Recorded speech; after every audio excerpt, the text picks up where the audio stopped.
Ropes Organization Walcott Foundation Indian Trust Special Coaching to 8th, 9th and 10th classes Digital Virtual Learning Bangaru Palmani Rugangavar from Pedapunjani by Reddy Pulli Mandal. Chairman Dhanse Karan. Director Drive Sri Lata. Hi, hello, welcome to Ropes Organization. This is Durga Prasad Reddy teaching in biology. So 10th class biology FA3 life process. So previous video already we are discussing about part 1 life process definition. Let us continue the topic of so what are life process. So in this video we are discussing about what are life process. So generally life process అంటే ఏంటి, life process లో ఏమి ఉంటాయి, so ఈ వీడియోలో discuss చేసుకోబోతున్నాం. So మనం general గా డిస్కస్ చేసుకున్నట్టు life process are all the maintenance process to be prevent damage and break down of the body of an organism. Life process means so properly development of organism అంటే proper గా ఒక organism develop అవుతుంది. Develop అయిన తర్వాత environmental effects కావచ్చు, లేకపోతే any other activities of environmental or anything or personal effect maybe damage of organism. అంటే ఒక జీవి డెవలప్ అయిన తర్వాత ఒక జీవి డ్యామేజ్ అంటే వాటిని జరిగేటటువంటి నష్టాలు కావచ్చు, లేదా శారీరకమైనటువంటి నష్టం కావచ్చు, లేదా మొక్కలో ఉన్నటువంటి భాగాలు కావచ్చు, లేదా జీవిలో ఉన్నటువంటి భాగాలు కావచ్చు, వేటి ప్రభావం వలన అయితే డ్యామేజ్ అవుతుందో so the damaged parts are repair, తిరిగి ఏమవుతాయంటే రిపేర్ అవుతాయి. So that is the repair mechanism. Repair అయిన తర్వాత తిరిగి so they may be continue of organism, that is called life process. So దాన్ని లైఫ్ ప్రాసెస్ అని మనము ఆల్రెడీ డిస్కస్ చేసుకుంటున్నాం. So example of nutrition, respiration, excretion, growth, etc. So these are the examples of life process. So ఇక్కడ మనం చెప్తున్నట్లు definition లో ఒక life process లో ఒక జీవి డెవలప్ అయిన తర్వాత సో ఆ జీవి యొక్క పెరుగుదలలో ఏమైనా డ్యామేజెస్ అయితే తిరిగి ఏమవుతున్నాయి, రిపేర్ అవుతున్నాయి. ఇప్పుడు ఫర్ ఎగ్జాంపుల్ కొన్ని లైఫ్ ప్రాసెస్ యాక్టివిటీస్ ని మనం తీసుకుంటే for example so there is given some examples of life process. For example nutrition. So ఇప్పుడు ఫర్ ఎగ్జాంపుల్ న్యూట్రిషన్ తీసుకున్నాం. పోషణ. పోషణ అంటే ఏంటి, మనం తీసుకునేటటువంటి ఆహార పదార్థాల నుంచి శక్తిని పొందుకోవడం, that is called nutrition are it is called the పోషణ. సో దాన్ని ఏమంటున్నాం, పోషణ.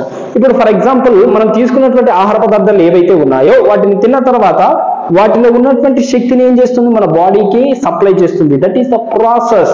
So that is called the energy process, nutrition. For example respiration. Respiration means శ్వాసక్రియ. సో అట్మాస్ఫియర్ లో ఉన్నటువంటి గ్యాసెస్ ని అబ్జర్వ్ చేసుకున్న తర్వాత బాడీలో ప్రాసెస్ జరిగి సో దాంట్లో మనకు అవసరమైనటువంటి ఆక్సిజన్ ని తీసుకొని ఆక్సిజన్ మళ్ళీ తిరిగి కార్బన్ డైఆక్సైడ్ గా మారిన తర్వాత మన బాడీలో నుంచి బయటకు వచ్చేస్తుంది. So that is the process of respiration. At the same time excretion అంటే మన శరీరంలో ఉన్నటువంటి విసర్జక పదార్థాలు ఏవైతే ఉన్నాయో, ఫర్ ఎగ్జాంపుల్ మనం తీసుకున్న వాటర్ డైజెస్ట్ అయిన తర్వాత సో వాటర్ మాలిక్యూల్స్ అన్ని యూజ్ అయిన తర్వాత వాటి నుంచి ప్రిపేర్ అయినటువంటి యూరిన్ కావచ్చు, యూరిక్ యాసిడ్ కావచ్చు, సో దీన్ని మనం బయటికి పంపించేస్తున్నాం. స్వెట్ కానీ లేకపోతే waste materials of body. So మన బాడీలో ఉన్నటువంటి వేస్ట్ మెటీరియల్స్ ని బయటికి పంపించేస్తున్నాం. So that is called excretion. So there is a process. ఈ లైఫ్ ప్రాసెస్ లో ఇవన్నీ కూడా ఎగ్జాంపుల్ గా మనం తీసుకున్నాం. ఏది న్యూట్రిషన్ కావచ్చు, at the same time respiration కావచ్చు, లేదా గ్రోత్ కానీ ఎక్స్క్రీషన్ కావచ్చు.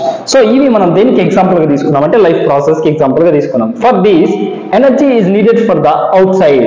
సో ఎనర్జీ అనేది మన బాడీకి అవసరం. ఇది ఎక్కడి నుంచి వస్తుంది, నీడెడ్ ఫ్రమ్ అవుట్ సైడ్, బయట నుంచి. అంటే మొక్కల్లో ఏర్పడినటువంటి ఫ్రూట్స్ అండ్ వెజిటేబుల్స్ కావచ్చు, వాటిని మనం ఆహారంగా తీసుకుంటున్నాం. ఎందుకంటే పోషణ కావాలి కాబట్టి, మన బాడీకి శక్తి కావాలి కాబట్టి బయట నుంచి వచ్చినటువంటి ఆహార పదార్థాలను తీసుకుంటున్నాము. So that is called the nutrition. So every organism they needed energy. So in human beings they need an energy, it is required or it is comes from the outside of the body. So మన యొక్క శరీరానికి బయట నుంచి ఏం చేస్తున్నాం, ఆహార పదార్థాన్ని తీసుకుంటున్నాము. So this energy source is called food.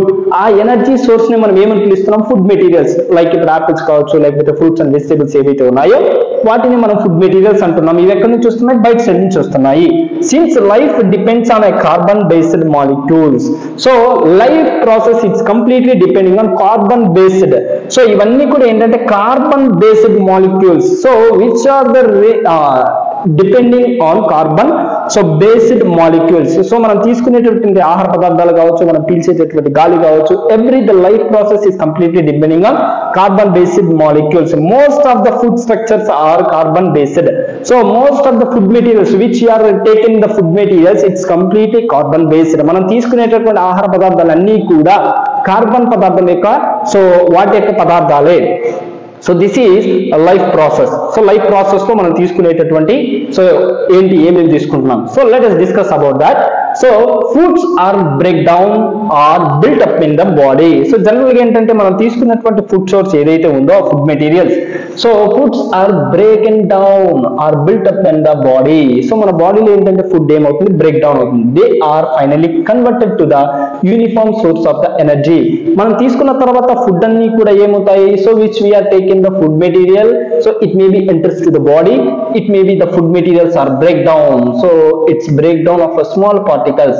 Finally the source of which is breakdown molecules, ante breakdown అయినటువంటి molecules అన్ని కూడా ఫైనల్ గా ఏమవుతాయి, so finally it's converted to uniform structure. ఇది ఫైనల్ గా ఏమవుతుంది, ఒక యూనిఫామ్ స్ట్రక్చర్ గా ఫామ్ అవుతుంది. That is called we are energy. దాన్నే ఇక్కడ మనం ఏమని పిలుస్తున్నాము, ఎనర్జీ అని పిలుస్తున్నాం. Which is formed by the outside of the food material which break down materials. అంటే మనం బయట నుంచి తీసుకున్న ఆహార పదార్థాలు అన్ని కూడా ఏమవుతాయి, ముక్కలు ముక్కలుగా విడిపోతాయి. సో ఇప్పుడు మనం యాపిల్ తీసుకున్నాం, తిన్నాం. సో తిన్న తర్వాత ఏం చేస్తాము, పెద్దగా ఉన్నటువంటి అంటే లార్జ్ సైజులో ఉన్నటువంటి యాపిల్ ని మనం ఏం చేస్తాము, టీత్ ద్వారా so it will be break down, అంటే చిన్న చిన్న ముక్కలుగా విడగొడతాం. విడగొట్టిన తర్వాత దాంతో పాటు లాలాజలంలో చేరి ఏమవుతుంది, ఇట్ మే బి డైజెస్ట్ అయిన తర్వాత ఫైనల్ గా ఒక యూనిఫామ్ స్ట్రక్చర్ లో ఫామ్ అవుతుంది. దాన్నే ఇక్కడ మనం ఏమంటున్నాం, ఎనర్జీ అంటున్నాం. From molecular movement. సో ఇది ఏంటంటే మాలిక్యులర్ మూవ్మెంట్ లోకి మారితేనే ఏమవుతుంది, ఎనర్జీ అనేది సప్లై అవుతుంది. మన బాడీకి ఎనర్జీ అనేది సో ఫుల్ఫిల్ గా సప్లై అవుతుంది. Molecules for growth and development. ఈ molecules which is for example ఇక్కడ మాలిక్యూల్స్ అంటే ఏంటి, C6H12O6 గ్లూకోజ్. సో C6H12O6 ఈ గ్లూకోజ్ మాలిక్యూల్స్ ఏమవుతుంది, ఎనర్జీగా ఫ్లో అవుతుంది, ఎనర్జీగా యూజ్ అవుతుంది. యాపిల్ అలాగే ఎనర్జీగా యూజ్ అవుతుంది. వాటిలో ఉన్నటువంటి మాలిక్యూల్స్ అన్ని డివైడ్ అయిన తర్వాత it converts to the proper ఎనర్జీగా మారిన తర్వాత ఆ ఎనర్జీ యూజ్ అవుతుంది. Oxidizing reducing reactions are some of the most common chemical means to break down of molecules. ఈ మాలిక్యూల్స్ బ్రేక్ డౌన్ గానీ ఎనర్జీ గానీ ఏ రియాక్షన్ మీద డిపెండ్ అయి ఉంటుందంటే ఆక్సిడైజింగ్ రెడ్యూసింగ్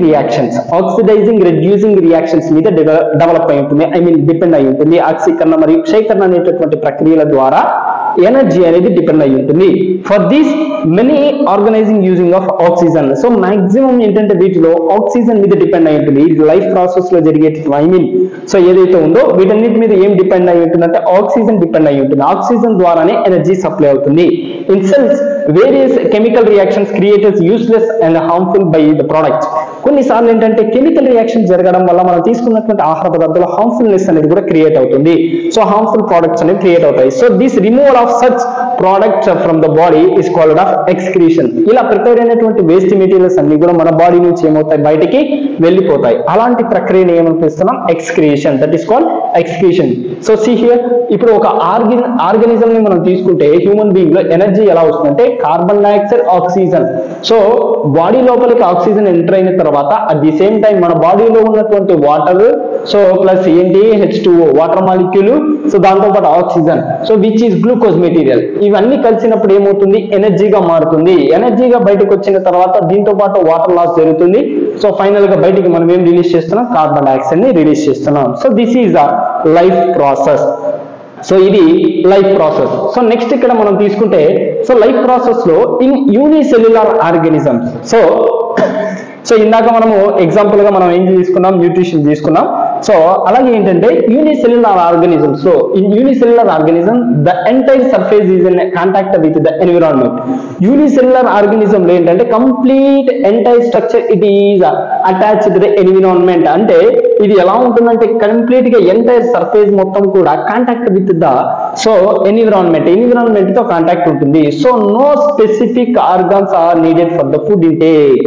సో దీనికి మళ్ళీ స్పెసిఫిక్ గా కొన్ని ఆర్గన్స్ అని ఉండవు ఫుడ్ ని తీసుకోవడానికి. So it intake gas exchange or removal of wastage. So special organs అంటే వీటిలో ఎస్పెషల్లీ ఏంటంటే intake of gases or removal of wastage. So wastage remove చేయడానికి కానీ లేదా సో గ్యాసెస్ ఎక్స్చేంజ్ చేయడానికి వీటికి సపరేట్ గా మళ్ళీ సో ఆర్గన్స్ అనేవి ఉండవు. In multicellular organisms all cells are not in a contact with the environment. ఇది యూనిసెల్యులార్. సో ఇది ఏంటంటే మల్టీసెల్యులార్. మల్టీసెల్యులార్ లో ఏంటి అంటే యూనిసెల్యులార్ అంటే ఒకే సెల్ ఉంటుంది. సో సింగిల్ సెల్ ఉంటే దాన్ని యూనిసెల్యులార్ అంటాం. యూనిసెల్యులర్ ఆర్గానిజమ్స్ లో మొత్తం ఏంటంటే టోటల్ సర్ఫేస్ తో కాంటాక్ట్ ఉంటుంది, వీటికి సపరేట్ గా ఆర్గానిజమ్స్ ఉండవు for the excretion process or so reproduction process కానీ లేదా న్యూట్రిషన్ పర్పస్ కానీ వీటికి అన్నిటికీ ఒకే సెల్ తో డిపెండ్ అయి ఉంటుంది, ఇది ఎన్విరాన్మెంట్ తో కాంటాక్ట్ ఉంటుంది. బట్ మల్టీ సెల్యులర్ లో ఏంటంటే ప్రతి దానికి ఒక సపరేట్ ఆర్గానిజం ఉంటుంది, సపరేట్ గా ఒక ఆర్గాన్స్ అనేవి ఉంటాయి. So all cells are not in a contact with the environment, అంటే ప్రతి కణము కూడా వాతావరణం లేకపోతే ఎన్విరాన్మెంట్ తో అటాచ్మెంట్ ఉండదు. So not meet the requirements of all the cells, అన్ని సెల్స్ కూడా ఏంటంటే సో బయటకి అంటే ఐ మీన్ ఎన్విరాన్మెంట్ తో అటాచ్మెంట్ ఉండదు. That's why they have specialized body parts, అంటే అందుకోసమే వీటిలో ఏంటంటే ప్రతి దానికి ఒక స్పెషలైజ్డ్ పార్ట్స్ ఉంటాయి. ఇప్పుడు ఫర్ ఎగ్జాంపుల్ మనం రెస్పిరేషన్ కోసం అంటే గ్యాసెస్ ని అబ్జర్వ్ చేసుకోవడానికి మనకి నోస్ ఉంటుంది, అలా ఫుడ్ ని తీసుకోవడానికి మౌత్ ఉంటుంది, డైజెషన్ కోసం స్టమక్ ఉంటుంది, అంటే ఒక ప్రాపర్ ఫంక్షనింగ్ కోసం ప్రాపర్ పార్ట్స్ అనేవి స్పెషలైజ్డ్ గా డిజైన్ చేయబడి ఉంటాయి. వీటిలో multicellular organisms. So we are discussing that like that. So multicellular organisms, there are specialized body parts. There is no attachment of environment, or there is no the surface contact with the environment in multicellular organism. So in unicellular organism there is no contact or the specialized parts, but there is a completely contact with the environment. So environment to contact untundi. So a transportation system is needed by carry of food and oxygen to all body parts and waste products from the tissues excretory system. So ikkada entante transportation system kavachu leda food oxygen కానీ so next వచ్చి food parts కానీ and waste products కానీ ఇవన్నీ కూడా జరగడానికి ఒక separate system అనేది ఉంటుంది, ఎక్స్క్రేటరీ సిస్టమ్ అనేది ఉంటుంది. సో వేటిలో అంటే మల్టీ సెల్యులార్ లో. So this is life process. So దీనికి సంబంధించింది మీకు ఏమైనా డౌట్స్ అనిపిస్తే కామెంట్ బాక్స్ లో కామెంట్ చేయండి. థ్యాంక్ యూ అనండి.